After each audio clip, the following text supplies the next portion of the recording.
Good morning and hello. I'm having quite the time today. A little background for everyone is that I completely messed up the time difference between, I believe you're in Ireland, right? Yep. Yeah, so I completely messed up the time and now I'm just kind of thrown for a loop. I'm dropping my phone, I'm Don't dropping worry my about it. earbuds. So It's one of those days. it's one of those days. Okay, so welcome to the 15th Niche Thank Conversation. you. I'm Jessica DeWitt, and I'm one of the editors here at the network in Canadian History and Environment. And today I am joined by Esma Ourkiya. Do you want to tell us more about yourself? Sure. Thank you so much, Jessica, for the invitation. So my name is Esma. I'm Moroccan, currently living in Ireland, pursuing a PhD in ecofeminism. Uh, it's one of those moments where I'm trying to say stuff about myself and I'm like, what am I supposed to say? I'm literally trying to survive this pandemic, the third lockdown in Ireland at the moment. I am super passionate about writing, human rights, LGBT rights, and exploring different aspects on the gender spectrum, basically. So that's pretty much it. Cool. Well, that's a lot. um, so last June, I edited a series called Succession, Queering the Environment, which was just exploring different facets of queer ecology and queer theory and how that relates to environmental humanities and environmental history. And you wrote a piece for that series called Queering Ecofeminism Towards an Anti-Far Right Environmentalism. So that's what we're kind of talking about today is the Mhm. idea of queer ecofeminism. So I thought we'd start the conversation off just by defining what ecofeminism is. Sure. Yeah, so basically, ecofeminism itself stands for ecological feminism. And it started like 50 years ago, firstly as a movement. So it didn't start in academia, it started in real life, mostly in the global south, where women found it necessary to start protesting and fighting for their rights because they saw that the deterioration of the environment was impacting their lives directly.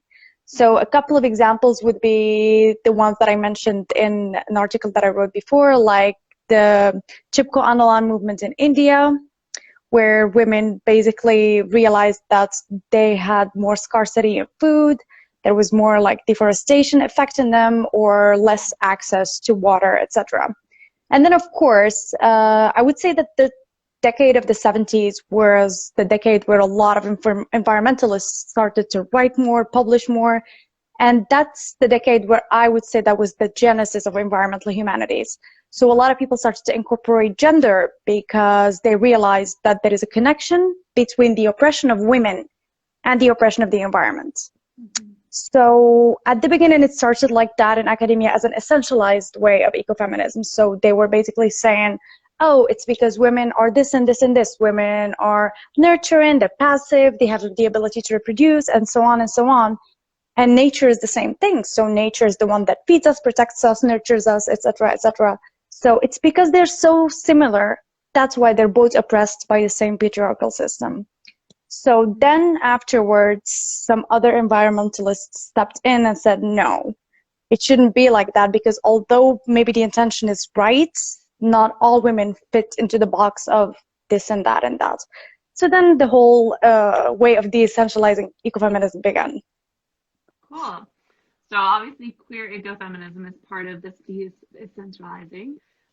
Your article goes into this, but can you tell us more about what exactly queer ecofeminism is? Yeah, so when I first read about queer ecofeminism, it was an article that was written by Greta Gard. That's how I was introduced to queer ecofeminism. And my definition of queer ecofeminism is not necessarily only linked to one's sexuality, but it's basically anti-heterosexist and also anti-heteronormative and anti-essentialist. So it's more like looking at the oppression of people, not just women, and the environment and what links this oppression, including people's sexuality. Because when you look at the world, for an example, how it used to be before, it was more like the queer was dismissed in nature and in human beings. So that's one of the common things that were oppressed. Another thing would be people's gender. So like there is an extreme gender binary in many parts of the world. And that is also an essential part of why people are oppressed in nature as well, because, oh, male, female, hetero, that's it. So that's basically the added value that queer ecofeminism brought, which is it's not just about women, it's not just about the feminine, it's also about other things, including queerness, including race, and so on, and other things. Cool. Yeah, my first introduction into ecofeminism, I believe, was reading the environmental historian Carolyn Merchant. Yeah. And I remember being sort of really turned off by it because of the gender essentialism and thinking, oh, this isn't for me, even though it sounds like on the surface, I'm like, oh, that sounds really good. But then I read more into it and I was turned off by it.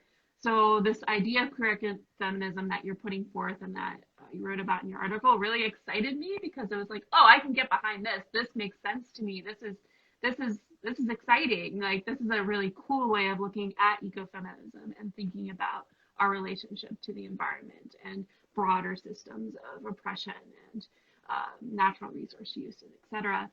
Um, so I want to thank you for introducing myself, and I'm sure many others, to queer ecofeminism because it really inspired me. Thank you.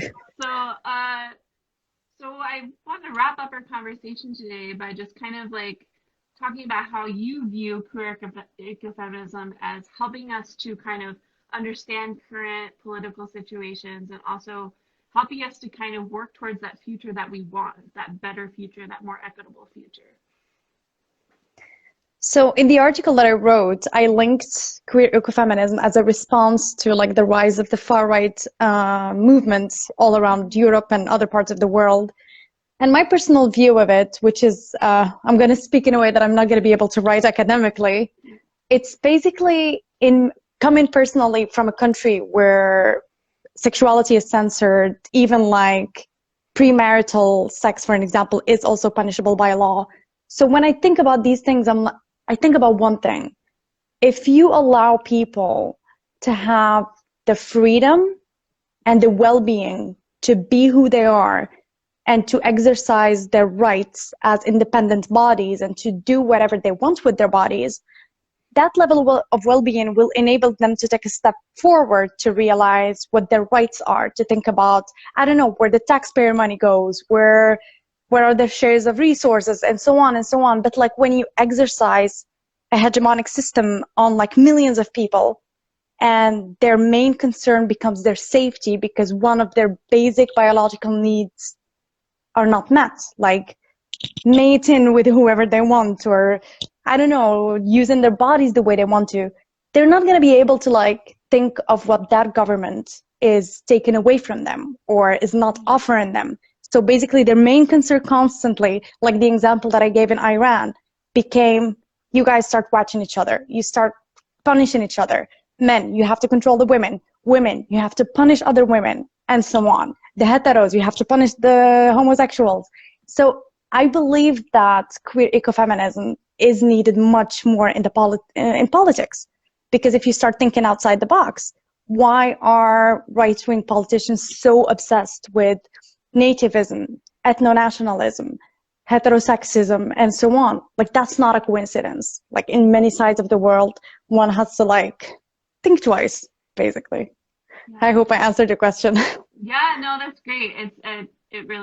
It's important to always remember that these systems that are put on us are these roles that we're supposed to fill in society, etc., are meant to distract us from the other things that are happening behind our backs. So, like, if we're all thinking so much about if we're filling these roles or other people are filling these roles or we're policing each other, we're policing social norms, etc., then the governments and corporations, etc., can kind of do what they want because we're not thinking about that. We're thinking about the differences between each other rather than thinking about how we're like part of this whole system and like each of these little small relationships are taking part of are so pivotal to the whole. Um, so I really like the way that queer feminism kind of trying to think how it feels to me.